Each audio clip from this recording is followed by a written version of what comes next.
Good morning, Raja. Good morning, darling. Hold on, let me make sure this is up. This is up right. It's like I have a little what's that called? A ring light. Oh, Hold yes. on.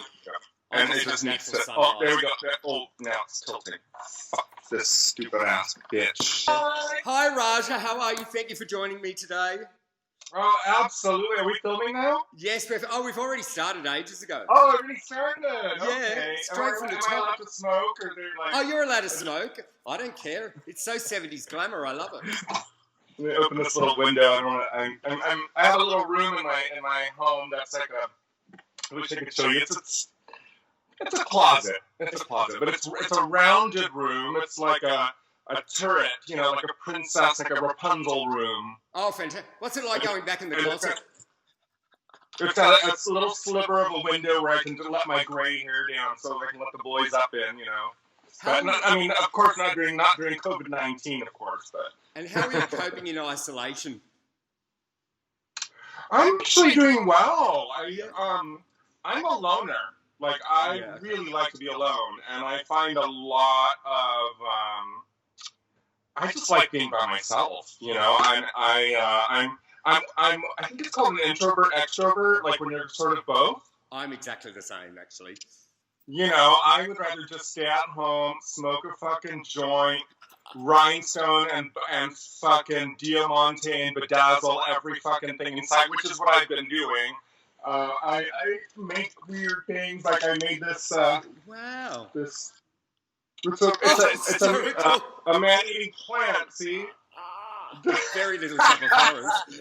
I don't know where the fuck I'm gonna wear that, but I just felt inclined to make a man-eating plant fascinator. Right? The runway review. Why not? Do you love Australia? Oh my gosh, I miss it so much. Oh, I wow. miss Sydney. I miss Melbourne. Those are really the only two. Oh, well, I also miss Brisbane. But, yeah, those are probably the three places that I miss most. You must have. What's it like being 9 years after your big win and 153 queens later and still be as popular as ever? Is that how many queens there are? 153? Yep. I Googled it today. Fucking Christ, that's a crazy, lot of isn't people. It's a lot of people. I have very mixed emotions about it because I'm glad that I'm still working, and I'm glad that people still find me interesting, and I'm glad that I've been able to kind of to keep it to stay relevant, if you will. I hate using that word. I hate using the word relevant because to me everyone is relevant. But I'm still in everyone's vision, and so that part is wonderful. Although the person that has done drag now for almost 30 years, I'm a little bit like, sometimes I want to do something else, but that's also a result of me just being a Gemini. I'm never really quite satisfied with anything completely. You too? Yeah, I'm a Gemini too.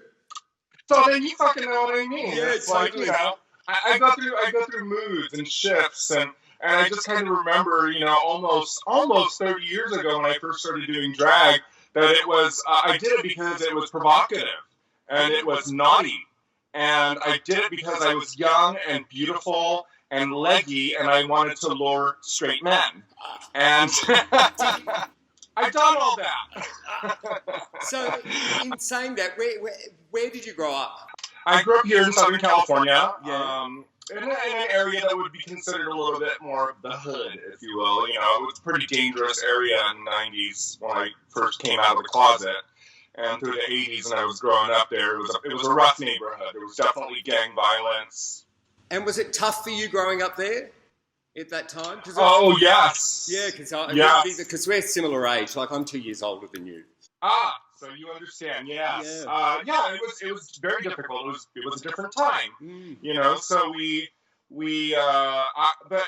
I was surrounded by a group of friends that were also quite rebellious, also in their own way, and we were total weirdos and geeks and nerds. A lot of people who played in the band in my high school, but it was tough, and that was what was fun for me. It was because it was very difficult. And now I feel like drag is very, it's become very add to cart. You can buy it all anywhere. You can buy the fucking rhinestones. You can buy the lace front. When I first started doing drag, there was no. You could not buy a lace front. Lace fronts were only made for movies and operas and plays, and you have to pay thousands of dollars. What I find interesting about when I started drag and what it is now, when I first went out, I looked like a bastard. No one comes out looking like a bastard anymore. They all look flawless before they walk out, and I sort of think that is character building, going out and thinking you look fabulous.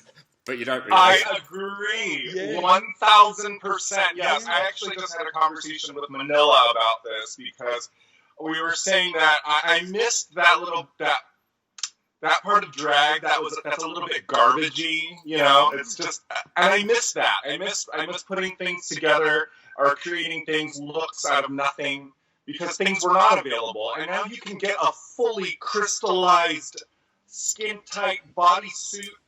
You know, and it all comes from China, and it's all prefab and made, and it's what I call it add to cart. Drag is just add to cart. Really, you want that eyeliner, that lipstick, that thing, that piece of jewelry, you can just buy it. It's all available. Well, that's what I loved about I would say the first 6 years of Drag Race, everyone they were all individuals. Everyone came with their point of view of drag. If you liked it or you didn't, everyone had a distinctive point of view. But then, about after season 6, they all became carbon copies of the people that came before them. Not everyone, not in saying that, but it felt more added to the cart. Would you agree with that? Yes, exactly. I miss it too. I mean, you know, a lot of people ask me too. They're like, "Have you watched your season since it's been 9 years? When was the last time you watched it?" And I actually haven't watched it in a long time because. Part of it, I still kind of cringe a little bit at it because there's cultural appropriation involved in there. Yeah. We were still using words like tranny and things that 9 years later are completely unacceptable. And I also miss that. I miss my body. I miss that live frame. And now I'm 46, and it's sort of doughy and dumpy in areas. And but you're still beautiful. Oh, thank you. I can say that it's just because I drink a lot of white wine and I smoke a lot of fucking weed. Do you know what's? I did actually flick through yours because we have all the seasons on Stan here in Australia. I did flick through your season last night, and there were 2 moments that really stuck out to me. It was your mime, your lip sync with Carmen. Was it Carmen? Why don't queens lip sync like that? That was a performance. There was no wigs coming off. It was captivating, entertaining. Like, I really started with that act of desperation when they lip sync. There's no artistry. And that was just amazing. You lying on her, kissing her. Oh, it was wonderful. And my other I'll never forget that because it was so instinctive. I was like, oh, really? You're going to get naked? I'm going to get naked. Oh, you're really going to writhe around on the floor? So will I. Let's do it. You really want to go for it? Let's go for it. And it was just like, we just went with instinct. And it didn't ever feel like it was desperate. I felt like in that lip sync that I was actually performing with her rather than against her. Oh, and it was magic. That was definitely a fun moment. And my other moment was when you actually won. It looked like it was you were joyous, but it was like a sense of validation for you. Would that be right? Would I be right in saying that? Oh yeah. I went into the competition never expecting to win. I thought perhaps that my drag or my philosophy of drag and gender was probably too progressive that they might have kicked me off probably 4 or 5 episodes in. That was really my intention. I was like, oh, they're not going to keep me.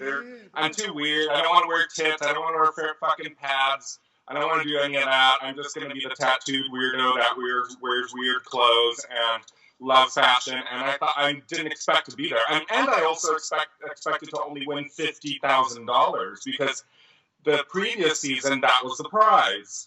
Yeah, right. So I definitely didn't go. I didn't go there to win the money. I just kind of wanted to prove a point, and then if they kicked me off, then I was going to leave, and it would have been no big deal. But then there I was, and I fought through the whole thing, and then I won, and so.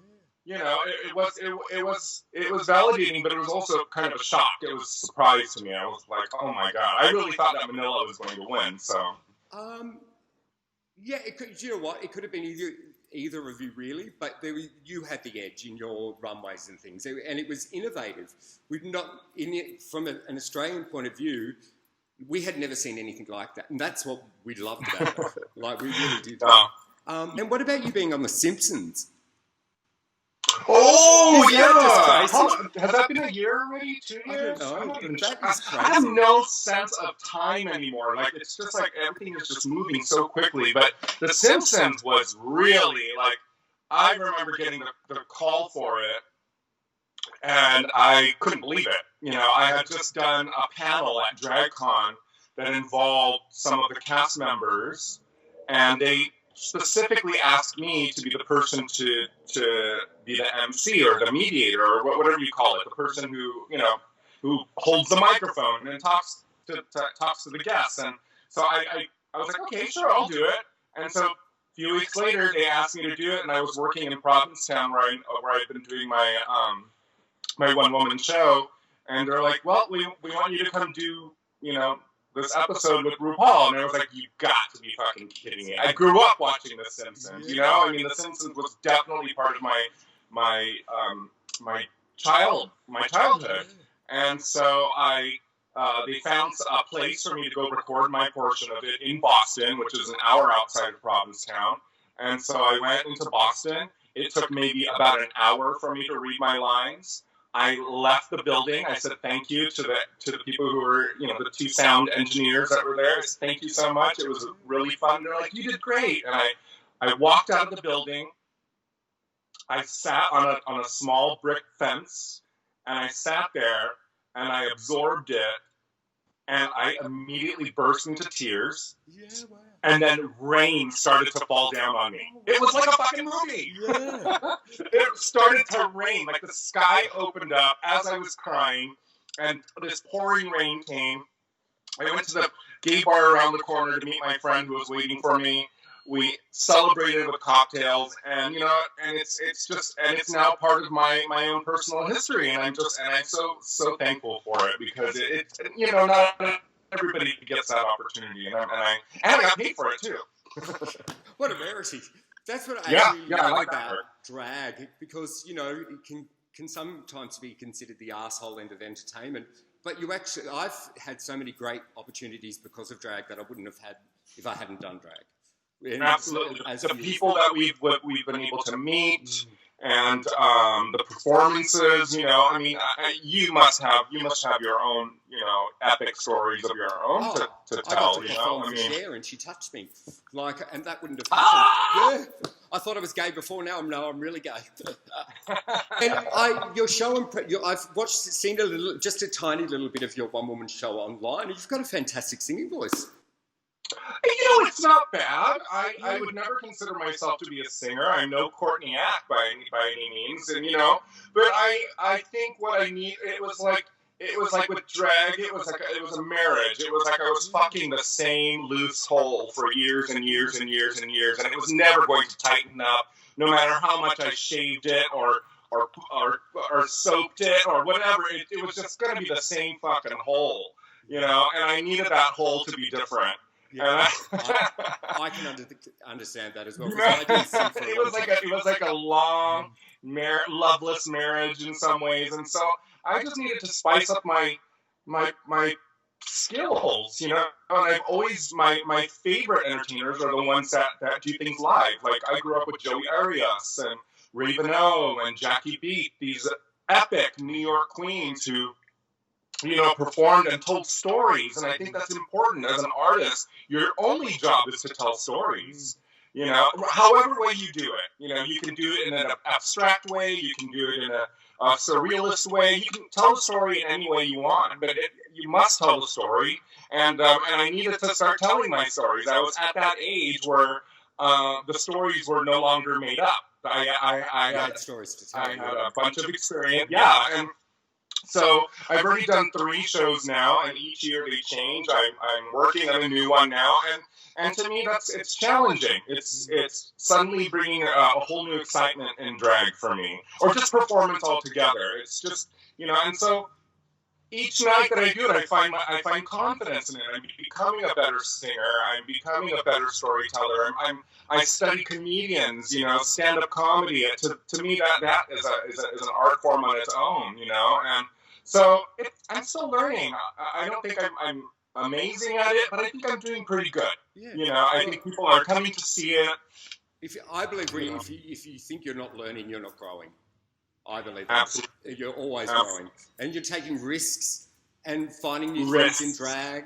Because if you don't, you just become... This is why you've had the career that you have. Because you're always experimenting and keeping yourself alive. It's amazing. And part of that risk was also kind of, it made me... I was afraid that it would make me less attractive to the nightclub work of doing 2 lip syncs, in a fancy gown, like what is expected of you when you've been on Drag Race, or for any drag queen, really. And so I was afraid that I was going to lose a certain type of work from it. But instead, it's just opening up new doors and new ideas for me. And it's I love making things, and so now I have costumes that I want to make for certain performances on stage again, and again, it's like fucking a whole new hole, it's wonderful. Do you find it quite cathartic sharing your stories through song? I do, and there's so much music. I've always loved music. We all love music, and I try to choose songs that I know I will be able to sing. I'm not going to do anything that is way outside of my range or my abilities, because then I'd look like a complete fucking asshole, So I choose songs that are right for me. I don't do anything that's too challenging, That's smart. I always say, only show people what you're good at, not what you're good at. Exactly. At the very least, there's always a lot of costume changes. At the very least, people who come see my show will see me in fantastic outfits. Hopefully my makeup and I'll be beautiful enough for them to say, you know what? She didn't sound too good, but fuck, she was so goddamn gorgeous. I could imagine you're pretty funny as well. I try. And what's another... tell me if I'm talking too much. I'm so interested in you, actually. And do you think... This is a strange question. You know how you did work on America's Top... do you think that helped you with your reality television experience on Drag Race, having worked in television? For sure, yeah. I thought it would. I think I sort of walked in, with a little bit more confidence, because I already knew what it was like. I'd worked on America's Next Top Model for like 6 or 7 seasons, so I understood what the behind the scenes was like. So I had that advantage to it. But then part of me also... Now, in hindsight, looking back at it, I feel like I was a little bit of I was a little snobby about it, and that's hard for me to watch now, because I was so like, I've already been on TV, you fucking losers, and I feel like I had that sort of attitude. Dull, Britta, spitter. What do you think of the new season of Drag Race? Are you loving it? I am, actually. This is a pretty good season. I think it's a good balance of characters. Yes. I'm really rooting for Gigi Good, and me too.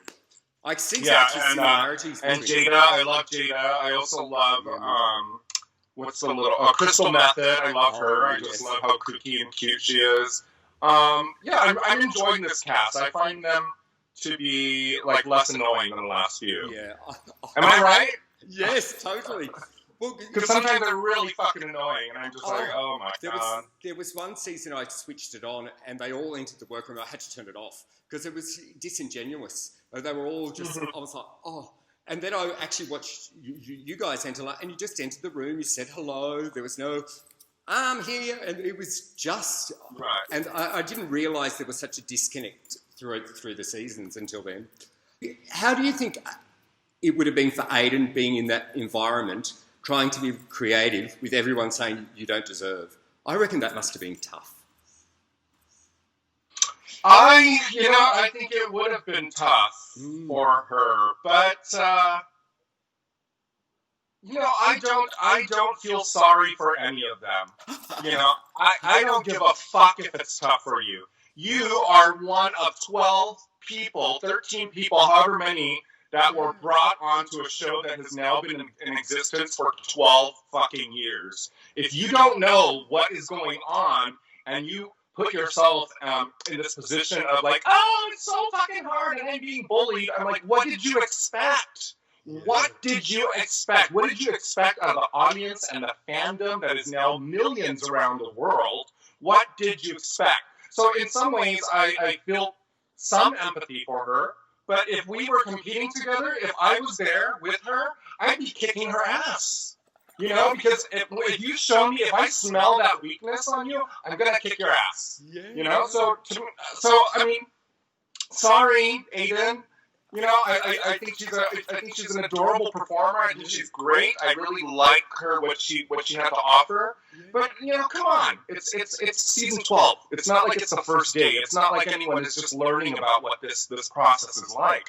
You know, and the other day, I mean, I'm on social media so much. The other day, I was seeing something about like stop sending death threats to the performers, and RuPaul should say something about it. I do not like fans giving death threats to the drag queens. But you know what? You're on TV. What do you think is going to happen with, you know, what do you think Kim Kardashian goes through every fucking day? You know, I follow Kylie Jenner. I realize that she has 14 million followers or however many. You know, and sometimes I want to type in "you fucking whore" into her, but I don't. You know, but I know that there are people who do that. You know, and still till today, I just put up a post like 2 days ago and got a lot of likes on it. And then I scroll down and I see one guy and he's like, you know, he says, "Oh, you look like a fucking old bitch" or something like that. And I was so affected by it. I was like, oh my God, what a fucking prick. But then I forgot that there was hundreds, there was like 600 comments from, you know, the most amazing things, the most amazing compliments and the most uplifting things. So, you know, you just gotta, these girls need to learn to just kind of filter out that bullshit. That shit is trash. Those people are trash. If you have that much time or, you know, that much hate in your heart that you want to do that, you can just look away from it and then they go away. One of the greatest advice that I got after I was on Drag Race was from Dita Von Teese, who's a very old friend of mine. And I had no experience. You know, Twitter was still fucking new at that when I was on Drag Race. There was no Instagram, you know. And I had a conversation with her, and I asked her, I was like, how do you deal with haters, with people who are so cruel, you know, people who, and she's like, what haters? I don't know what you mean. I don't know what you're talking about. If you don't see it, they'll just disappear, you know? So you know, with all these girls, I wish them a lot of luck. Once this COVID bullshit comes to a halt or you know, isn't as dramatic and serious and they can finally go to the club, they will find that their bank accounts will be so full and they're already building up lots and lots of love and fans around the world. You just, you know, fuck them all. Fuck the horrible people. Tell them to go away and they will. You know, just ignore it. So I just ignore trolls. I actually think they make me laugh. They're always illiterate. You know, every single part of us is a little bit of a troll. You know. Yeah, I've thought about trolling people too, but I always think before I type. I do, but that's also because we're wiser and we're older, and we you know, we're from a generation that didn't have any of this bullshit. So, I'm going to but with that said, I you know, whoever's watching this in Australia, or whoever's watching this, I just want to say thank you to all of my fans, to anybody who appreciates anything that I do, for anybody that supports drag altogether, especially local drag, which to me is so important, because everybody was once a local drag queen.